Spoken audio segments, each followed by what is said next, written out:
Olá, turma. Bom dia. Professor Wenderson aqui. Desculpa a demora aí. Quis fazer um negocinho pra gente aqui, pra gente corrigir a prova rapidinho.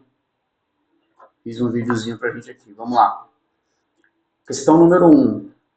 Qual a técnica correta de lavagem das mãos? Essa daqui, acho que a maioria acertou, pelo menos até agora as que eu corrigi aqui. Quase todo mundo acertando. Lavar rapidamente? Nada disso. Ensaboar as mãos por 5 segundos? Já cortando já de cara, que a gente sabe que tem o tempo de lavagem das mãos. Mesmo se você higienização, também teria o tempo correto. Ensaboar as mãos por 40 segundos, cobrindo todas as superfícies das mãos, unhas, completamente. Pronto. Alternativa correta, alternativa C. Essa aqui, sem problema, né? Vamos para a próxima. Sobre a verificação da pressão arterial em adultos, idosos. Marque V para as afirmativas verdadeiras e F para as falsas. Simbora? O paciente não deve estar com a bexiga cheia durante a verificação. Beleza. A pressão diastólica é verificada no momento do aparecimento do primeiro socorro. Diastólica não é no aparecimento de nada. Ela é quando some o som. Então, falsa. Ó, só por essas duas aqui, ó, a gente já consegue saber qual que é. Primeira verdadeira, segunda falsa. Vamos lá? A, B, ó. Primeira verdadeira, segunda falsa. Verdadeira, verdadeira, verdadeira, falsa, falsa. Já sabemos que é a questão número A aqui, já sabemos já.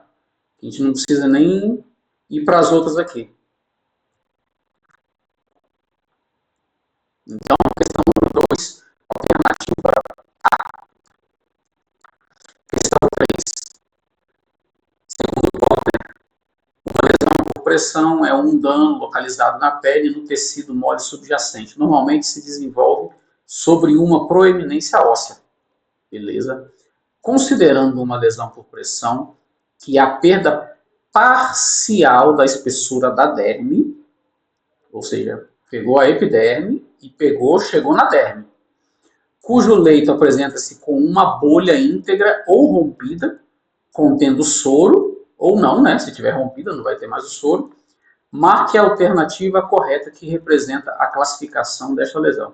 Essa aqui eu até lembro que eu falei em sala de aula, que é uma lesão que acontece muito quando a gente tem queimadura. Até mesmo uma queimadura de sol muito tempo, ela pode causar aí uma lesão que na queimadura seria de segundo grau, e para a gente aqui, como a gente está falando sobre a lesão por pressão, seria aqui no estágio 2, que atingiu a epiderme e atingiu a derme também. Então aqui, questão número 3, alternativa B. Quarta, são considerados tecidos viáveis no processo de cicatrização da ferida, ou seja, tecidos bons, tecidos que nós queremos que ocorra no processo de cicatrização. Vamos ver? Escara e esfacelo. Não queremos escara e esfacelo. Esfacelo e tecido de granulação. Também não, nós não queremos esfacelo de granulação, beleza. Tecido de granulação e epitélio. Pronto, já chegamos aqui. A outra, a D, epitélio e escara. A gente quer escara na ferida, não queremos escara.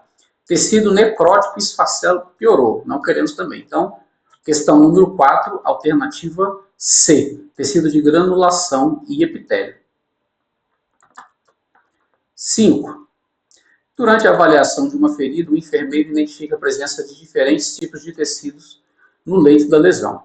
Considerando a classificação dos tecidos e suas características, assinale a alternativa correta. Então, aqui nós queremos a alternativa correta.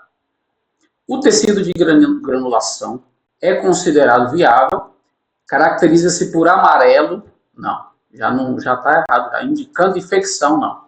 Então essa daqui, tecido de granulação, é viável, mas já começou com um amarelo aderido, com infecção, não. O esfacelo é um tecido inviável, de coloração vermelho vivo, não, já não é. Coloração vermelho vivo aqui é a granulação. A escara geralmente preta ou marrom, beleza? É um tecido desvitalizado, que pode estar aderido ou solto, representando necrose e necessidade de desbridamento. Então, tá certo isso aqui? Tá certo. Então, questão número 5, alternativa C. A próxima. 6. Sobre o processo de cicatrização de feridas e a identificação de tecidos, dos tecidos. Analise as afirmativas abaixo. Então, vamos analisar as afirmativas e a gente quer saber quais estão corretas lá embaixo, né? Estão corretas as afirmativas. Vamos embora. A fase inflamatória tem início imediatamente após a lesão, sendo os neutrófilos as primeiras células a chegar no local para a fagocitose de bactérias e debris. 1, até agora, correta 1, beleza. O tecido de granulação é um tecido viável, formado por vasos sanguíneos neoformados, fibroblastos e colágeno, sendo essencial para o preenchimento do leito da ferida. Também, correto, a presença de esfacelo em uma ferida indica tecido viável com boa oxigenação. Não, esfacelo é tecido inviável. Então, a 3 aqui, incorreta. Então, só lembrando aqui, 1 e 2, beleza. 3, não está beleza. Vamos ver. A 4, na fase de maturação ou remodelação, ocorre a reorganização das fibras de colágeno visando aumentar a resistência da cicatriz formada. Então, a 4 está correta. Vamos ver, então. Ficou certo, certo, errado, certo. Então, a alternativa aqui, número B, ó. Estão corretas 1 e a 2, a 3 está errada e a 4 correta. Então, questão número 6, alternativa B. 7. Sétima. A lesão por pressão é uma lesão localizada na pele ou tecidos moles, geralmente sobre uma proeminência óssea ou relacionada ao uso de dispositivos médicos. A gente chegou a ver isso também, né? Para prevenção é essencial identificar fatores de riscos. São considerados fatores intrínsecos, ou seja, fatores sistêmicos do nosso próprio corpo para o desenvolvimento de uma lesão por pressão, exceto, então, a gente quer saber aqui o que não é do nosso próprio corpo para poder desencadear a lesão por pressão. Vamos lá. Idade avançada. Idade avançada é fator sistêmico, intrínseco, é nosso. Umidade excessiva pela incontinência. Fator, aqui no caso, extrínseco, fator de fora, que é a umidade pela incontinência. Embora a incontinência seja um fator sistêmico, mas a umidade que ela vai gerar, aí já não cai. Imobilidade, também fator... Na imobilidade não entra nem em fator nenhum aqui, eu acho. Imobilidade, não. E por último aqui, D. Fricção e cisalhamento. A gente sabe que isso aqui é um fator de risco, né? Da pessoa, principalmente a pessoa que fica muito tempo acamada, na posição sentada, ela força ali a região sacral no leito dela. Então, nessa daqui, nós temos duas questões que a gente pode considerar como quem marcou a B, umidade, correto também. Nós podemos considerar a umidade aqui como um fator, no caso, extrínseco, né? E a fricção e cisalhamento também pode ser considerado como fator extrínseco também. Ou seja, fator fora do nosso corpo, que não tem a ver com os nossos sistemas. São coisas externas, fatores externos. Porque como a gente viu na questão lá em cima, ela pede, no finalzinho tem o exceto. né? Aqui, ó, não sei se vai aparecer aí, mas aqui, ó, exceto.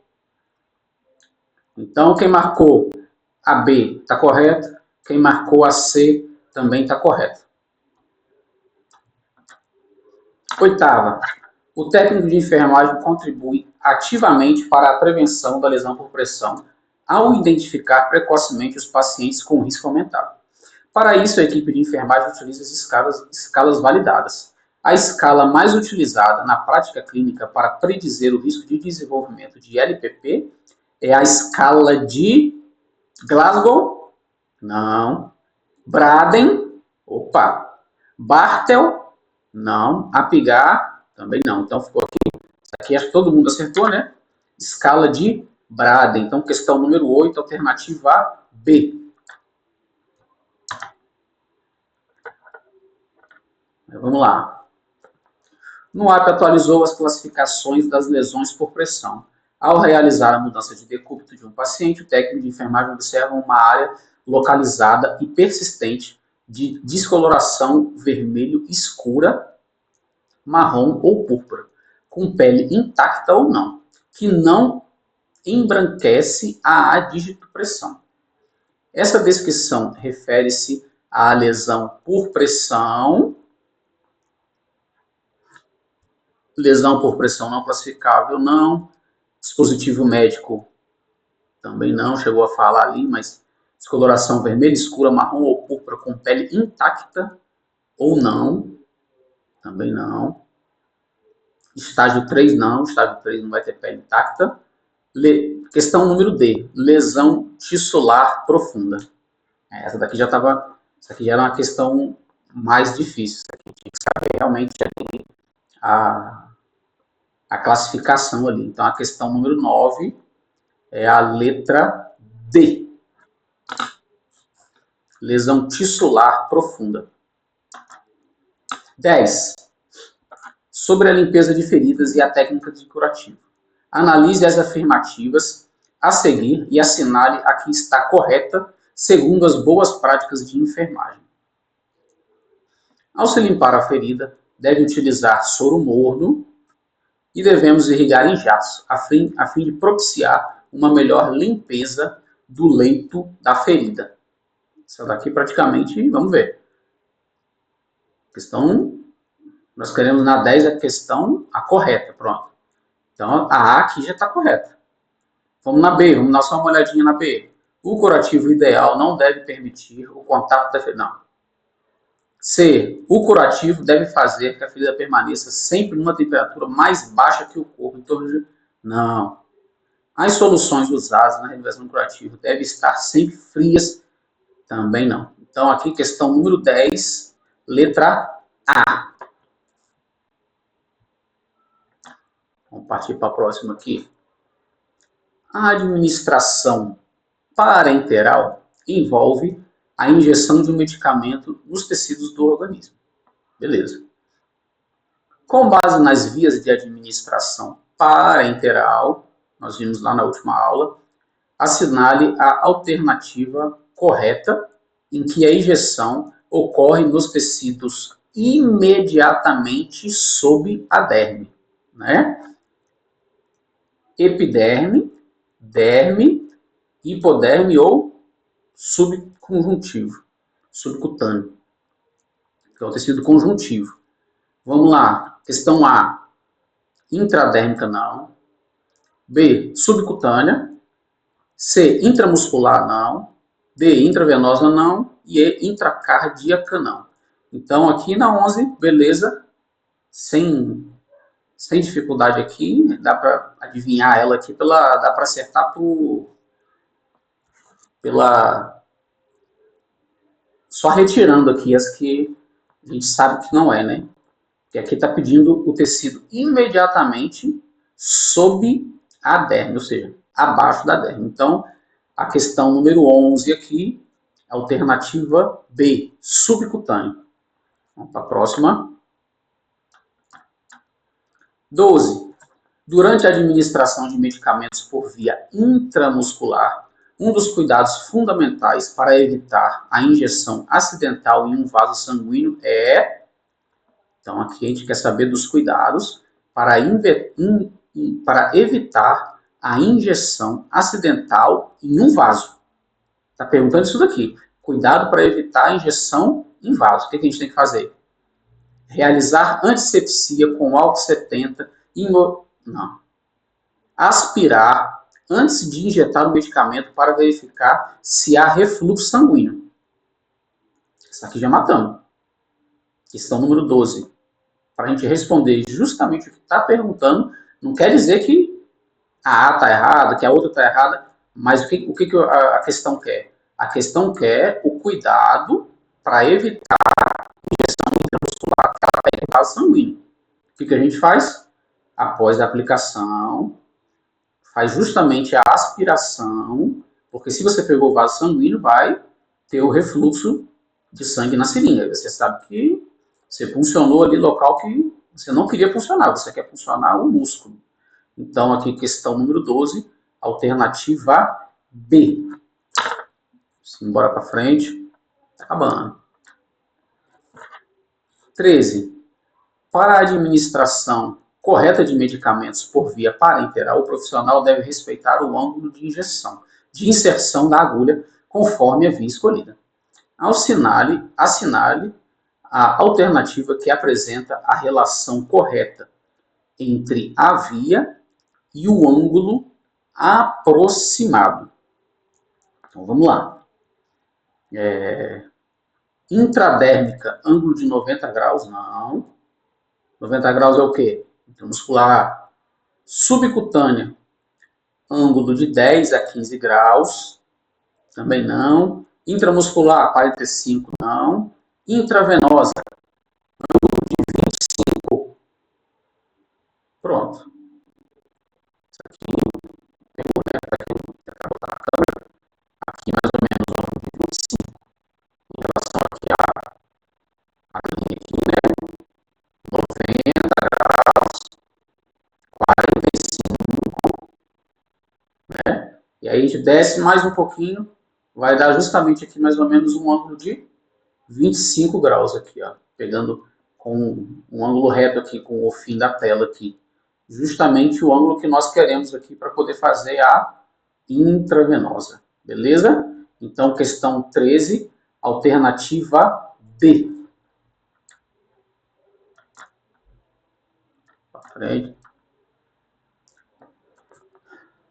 Foi prescrito para um paciente 2 mil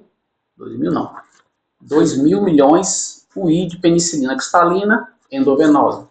Na unidade está disponível os frascos com 5 mil. E o paciente quer a metade dessa dose. Foi prescrito, vamos botar aqui, foi prescrito 25, na unidade tem 50. Beleza? A gente tem que administrar até agora que é a metade. Sabendo que a diluição deve-se adicionar 8 ml de água destilada, resultando em um volume total de 10. Ou seja, a gente tem como se a gente tivesse uma proporção ali que vai dar mais ou menos uns 2 ml a mais após a gente fazer aí a diluição. Onde eu estou? Resultando em um volume total de 10 ml. Qual o volume em ml a ser administrado para atender à prescrição? Foi prescrito aqui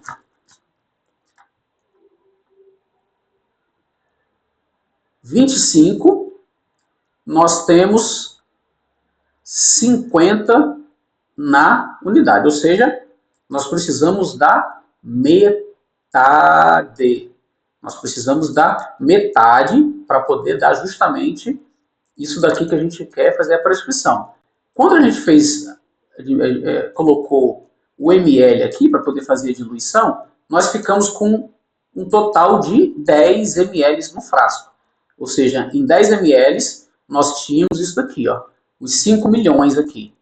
Mas nós não queremos 5 milhões, nós queremos 2.500 milhões de unidades ali. Então, o volume que vai ser administrado vai ser a metade, que é justamente se nós temos 10 ml.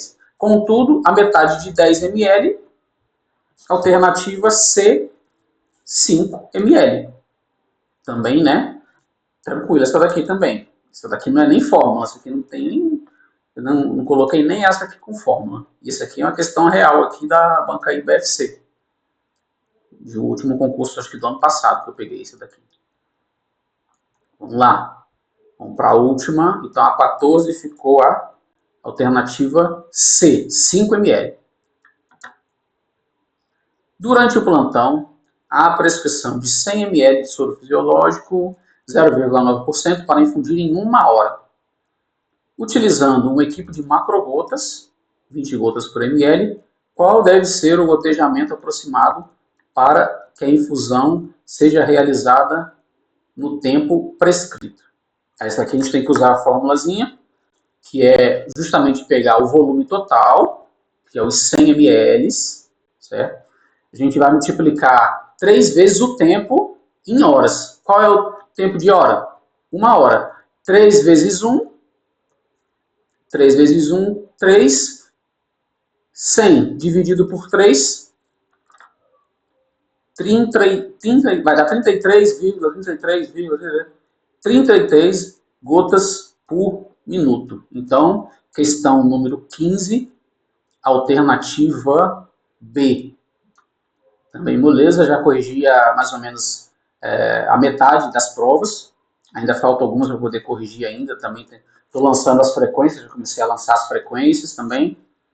Vamos ver se aí até amanhã ou segunda-feira eu consigo lançar as notas para vocês no sistema aí. A gente vai conversando, mas eu queria fazer isso daqui para poder justamente falar também daquela outra questão lá que, quando eu fui ver, eu reparei que tinham 2 questões aqui que tinha que ser consideradas aqui, ó. Cadê ela? Não, essa aqui também não. Essa aqui. A questão número 7 aqui, relembrando, certo?